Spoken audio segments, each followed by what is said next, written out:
Join me on this 30-day renovation challenge. We bought this well-built but dated tri-level in the middle of the ice storm of 26. We closed on Friday and we leaned in on the weekend and we got a ton of stuff done. The first order of business was to cover and protect the beautiful original hardwood floors. Next, we got rid of the old floor tiles and paneling. Later, we moved on to removing all of the cabinets. Once that was done, we got after the kitchen floors and found a little more rot than expected. It's now Monday, so we're into our third day. We're starting our third day. First order of business today is getting this walkway clear. All hands on deck, getting the walkway clear so we can get some material. The biggest challenge we've got so far is we did the demo on the kitchen and we found that the kitchen floor was rotten. So we can't go over top of that. We pulled the subfloor up. We're gonna go ahead and replace all these joists today, put down new subfloor at Vantech, and we'll be good to go on that. This is our laundry room. We are going to strip this down to the studs and then we will drywall it, make it pretty. Here's our family room. We're gonna save the beautiful knotty pine, clean it up, and put some polyurethane on it, make that look nice. Over here, this breakfast bar is just gonna go away, and in that place right there, we're gonna put in a full bath. This is the downstairs bedroom. You can see where we pulled the paneling down, and over here by the wall, we ran into a little discoloration. We'll go ahead and take that out, and then we'll re-insulate that wall before we button it back up. We do have a little half bath down here, and I'm gonna put in a nice new sink, modern sink, and put the toilet back down.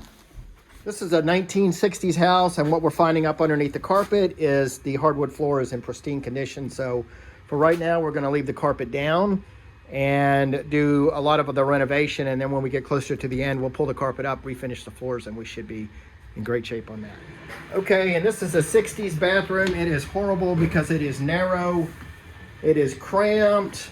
So we're gonna dull up the shower. We're gonna put some new fixtures on there, a nice door, and then we're gonna bump that wall over and make this a showpiece. This is where the wall is gonna bump in, make room for that nice hall bathroom. Just a little peek inside one of the closets. You can see how nice those floors are.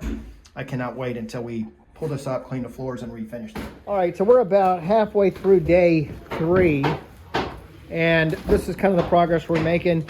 Wayne's got the sill plate, the band board, and the floor joist done in about half the kitchen. He's got about half to go. We got the drywall down on both sides of this wall that are coming out. Okay, and down in the family room, the drinking bar is gone. We're gonna start to frame up right here, the full bath. Doorway has to move down this way, about 3 feet. This is a downstairs basement. We gotta move this outlet over here, and then we have to move this thermostat over here, so I'll work on that tomorrow. And up here, Trey is framing in for the new expanded bath. He's got the wall down that used to be there, and the electrical wires are tied off, and then he's starting to frame in where the new wall will be.